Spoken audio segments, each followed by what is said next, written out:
Hey everybody, welcome back to the podcast, our new narrative. And today, this is episode 7 in a series within the podcast called Things I Wish I Learned in February. But today, I'm going to deviate from the little historical lesson that I've been presenting to kind of, I guess, mash current events with historical events. Because today I woke up and saw something that basically really pissed me off. And it has to do with one of my all-time favorite video games. I've been playing video games since Atari. In the 7th grade, I went to Michigan State computer camp and designed Space Invaders all by my lonesome. So I've been in the video game space forever, and I suck at video games. And I think most video games suck. But with that said, this video game, well, its predecessor, The Last of Us 1, right? The Last of Us Part 1 is by far the greatest, in my opinion, video game ever made. The story is remarkable. The gameplay is remarkable. I mean, you're involved with the characters. You care about the characters. There's surprise, shock, and awe. It's easy to play. I highly recommend Part 1. But today I woke up to find out that Part 2 has gone off the rails of the social justice train. I don't know. So let me give you a little background about Part 1. It's an apocalyptic, some pandemic happens where you get a whole bunch of zombies coming out of nowhere. And the characters, the main character, Joel, so a man who loses his daughter, finds a young girl who kind of replaces his daughter. You go through all these trials and tribulations with them. You really get to care about them and their relationship. And it's just a great game. And I played the whole game without knowing something very important about Ellie, the little girl. She turned out to be gay, lesbian. And I found that out because in the section of the game, you can, after you finish the game or whatever, there's another section to the game where you can play with just Ellie, and she's like 11, 12 years old, and you find out that she likes girls. She's a little black. Ellie's a white girl, Joel's a white man, and Ellie has a crush on this little black girl. And even then, you just like, so what? And you play the game. Like, this is in 2012, I believe I first played it. Well, 2012, that's kind of interesting. A little gay girl in a video game. I think that's a first. But that was about it. You just played the game, and it was nothing to it. But in this game, all right, that's Ellie. She's grown up a bit, and she's looking pretty fierce there. She's still gay. So what? And in the trailer, you see her, like the promotions for The Last of Us 2, you see her kissing another woman again. So, but apparently the developers at Naughty Dog Studio, who makes the game, just got so fed up with the politics at Naughty Dog Studios that a lot of the executive team ended up quitting. And one of the developers apparently leaked out some of the gameplay and the storyline of the movie. And this is what really pissed me off. So they took something perfect, let's say like the Game of Thrones 1, 2, 3, 4, 5, 6, and 7, and just destroyed it like The Last Jedi. So now you get Ellie, who's an adult. I guess she's maybe 19, and she has a relationship with another woman. Okay, big whoop. But the developers are forcing you to play this person who's transgender.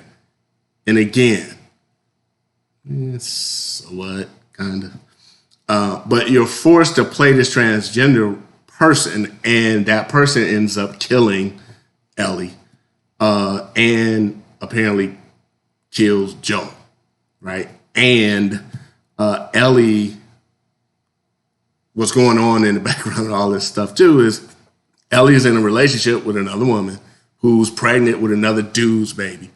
And again, this is in a apocalyptic environment. It's fantasy or whatever. But in this post-apocalyptic environment, there just happens to be a bunch of Christians who, of course, are homophobic, and they want to kill off all the, I guess, gay, lesbian people they can find. And you, as a transgender person playing the game, has to fight the Christians. And, of course, they're throwing in, all white men are evil, they're rapists, and everybody else in the world are their victims. I mean, at some point, we got to get tired of this stuff now. And so what does this have to do with history? It's repeating itself, right? And I'm going to start today's lesson from now, and I'm going to circle back to, this outrage at the end. So with today's lesson, the subject was Cotton really king?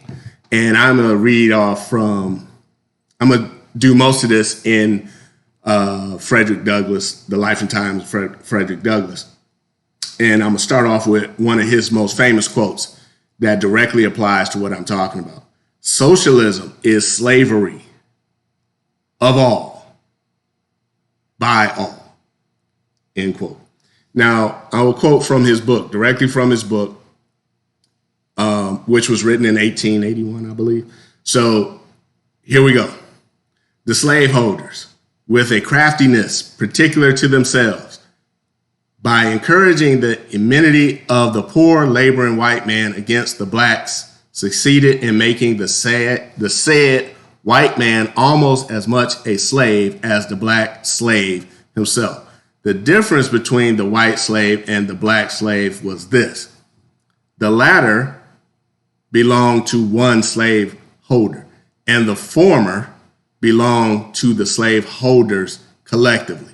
The white slave had taken from him by indirection what the black slave had taken from him directly and without ceremony. Both were plundered, and by the same plunderers. The slave was robbed by his master of all his earnings above what was required for his bare physical necessities, and the white laboring man was robbed by the slave system of the just results of his labor, because he was flung into competition with a class of laborers who work without wages. The slave holders blinded them to this competition by keeping alive their prejudice against the slaves as men and not against them as slaves. So what does this mean? Basically, you had a group of people called the slave owners. It was a very small minority of people back in the day. Only 11% of Americans even had anything to do with slavery, and 100% of those people by the time of the Civil War all lived in the South, right? But what they were doing was keeping the poor whites and the slaves separate for their benefit, right? And I'll go back to his book. Further along in that chapter, it says, in the city of Baltimore, there were not unfrequent rumors that educating slaves to be mechanics, might in the end give slave masters power to dispose altogether with the services of the poor white man. So if you ever really want to know why a white woman in Maine would send her son to fight a war to free slaves that she's never seen before, that reasoning is more in line with reality than just, this benevolent white person is going to send her kids to fight some war to free some slaves that she's never met, never seen, never utilized before in their life. Okay? So I want all the social justice warriors out there to know this. Politicians are unemployed without victims. And representing a group of people totally ignores the individuals within that group, right? So if you're LGBTQ, or if you're black, or if you're a woman being represented as a member of a group, just remember, you're an individual. You make choices. You have individual aspirations. You have individual goals and responsibilities. So you need to make sure your politicians are representing you as an individual first, right? Now, I'm going to go on to Was Cotton Really King? And I'm getting this out of The Impending Crisis of the South, which was written by Hinton Helper, copyright 1857. That's the book above me there. And if you never heard of the book, not surprised, I'm not going to teach you this in your lessons in school. This book was banned in the South. 3 people were actually hanged for having it during the Civil War era because it totally blew away the argument for slavery. And it was written by a former slave owner, right? And he wrote this not for the benevolence of the slave, but because he cared about poor white people who were getting screwed by the slave oligarchy. And I'm going to just read a paragraph that would just blow out that narrative that cotton was king. And here you go. In 1790, when the first census was taken, New York contained 340,120 inhabitants. At the same time, the population of Virginia, slave state, was 748,380, being more than twice the number of New York, right? Just 60 years afterwards, as we learned from the census of 1850, New York had a population of 3,097,394, while that of Virginia was only 421,661, being less than half the number of New York. In 1791, the exports of New York amounted to $2,505,465. The exports of Virginia amounted to $3,130,865. In 1852, the exports of New York amounted to $87,484,456. The exports of Virginia during the same year amounted to only $2,724,657. In 1790, the imports of New York and Virginia were about equal. In 1853, the imports of New York amounted to the enormous sum of $178,270,999, while those of Virginia for the same time period amounted to the pitiful sum of only $399,004. In 1850, the products of manufacturing, mining, and the mechanic arts in New York amounted to $29,705,387. At the taking of the last census, the value of real and personal property in Virginia, including the slaves, was $391,646,438. That of New York, exclusive of any monetary value in human beings, was $1,080,309,216. In August 1856, the real and personal estimate assessed in the city of New York amounted in valuation to $511,740,4 $491, showing that the city of New York alone is worth far more than the whole state of Virginia. And the time there is very important. The timeline there, 1790 to 1857. 1857 was a couple of years before the Civil War began. 1790 was a few years before the northern states just ended slavery, which was around 1801. And the importation of slaves ended in 1808. But the northern states pretty much stopped using slavery around 1801. And the northern states took off from there in all aspects of life, basically. Everyone who migrated to America during that time, no one wanted to migrate from Germany to South Carolina as like a yeoman, because you would have to compete directly with slaves, right? So everybody migrated north. And they had all type of manufacturing in the north, so you can get all type of taxes off of manufactured goods that was going back and forth in commerce. Where in the South, all they had was agriculture. Then most of that stuff was exported, so you really couldn't get a lot of tax off of that. So the South was broke. And the Cotton King narrative is BS, okay? So, Andre, what does this have to do with this?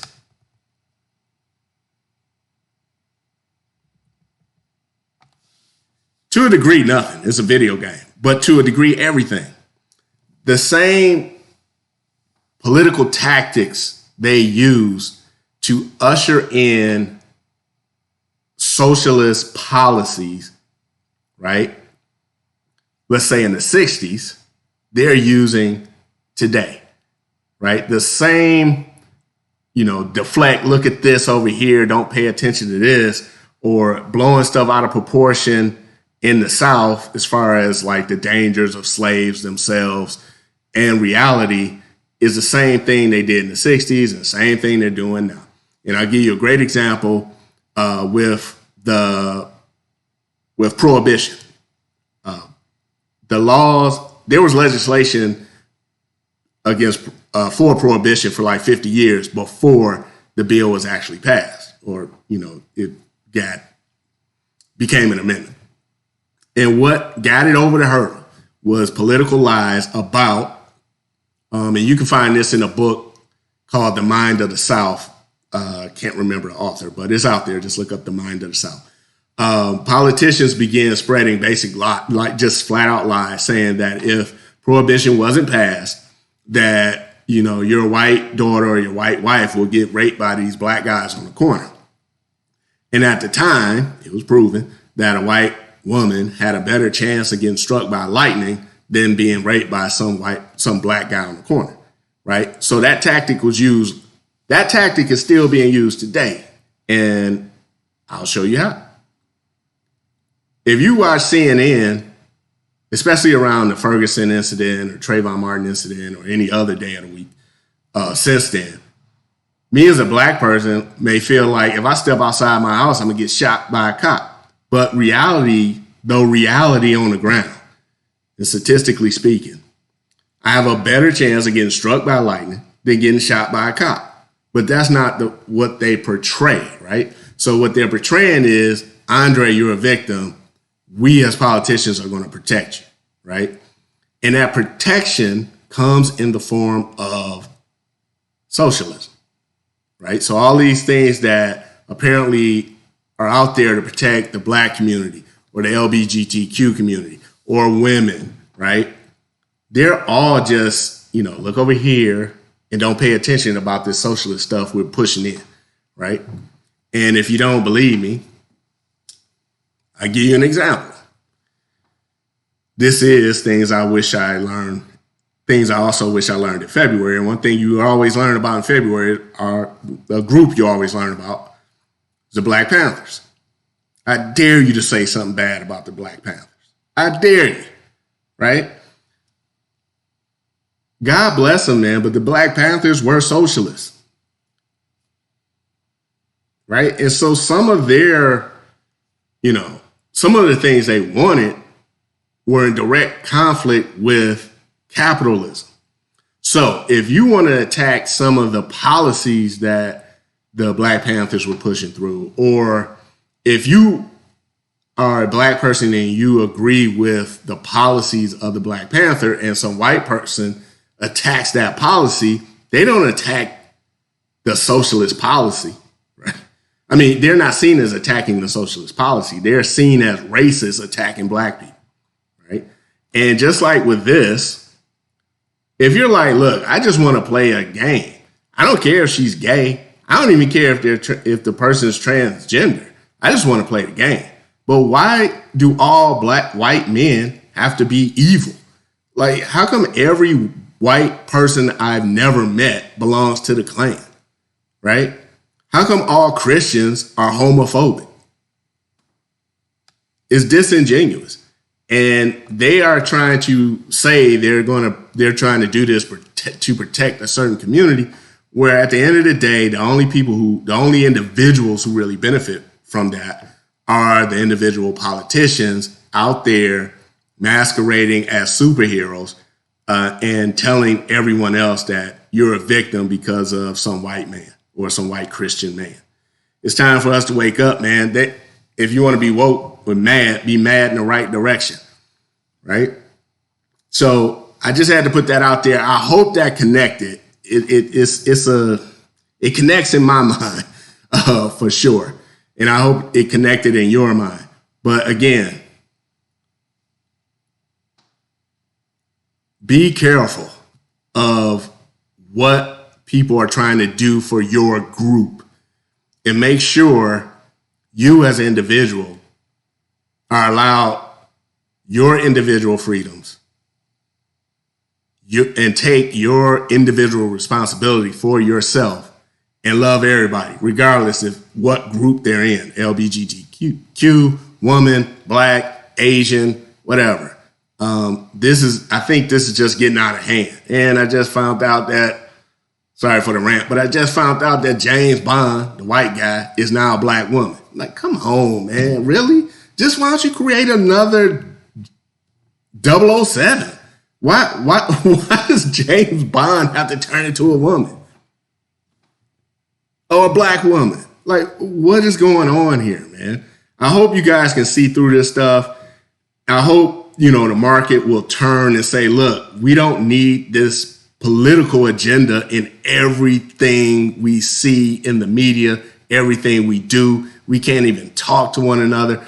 If a white person has something to say against socialist policies, that person is deemed a racist or a homophobe. And if it's a black person who has something to say against a socialist policy, they're deemed a sellout or a homophobe. And if a Christian has something to say against a socialist policy, they're deemed, homophobe. So I'm going to leave it there. Check out the book, The Life of Thomas Frederick Douglass, one of the greatest stories ever written by any human being who ever walked the earth, period. Hidden Helper's book will turn your history lesson on its head, every single page. And until next time, and before I go, like all these series, like all the episodes in this series, I'm going to put a link to a website that has all type of information on organizations who are currently fighting the good fight against slavery today, right? Not just sex trafficking, but also physical slavery. So if you want to do more than just talk about what happened in the past or complain about stuff that didn't happen to you in the past, but you're mad about it, you can do something about it today for those who are currently under the iron foot of oppression, okay? So check that link out. Don't forget to like and subscribe, and I'll see you again next time.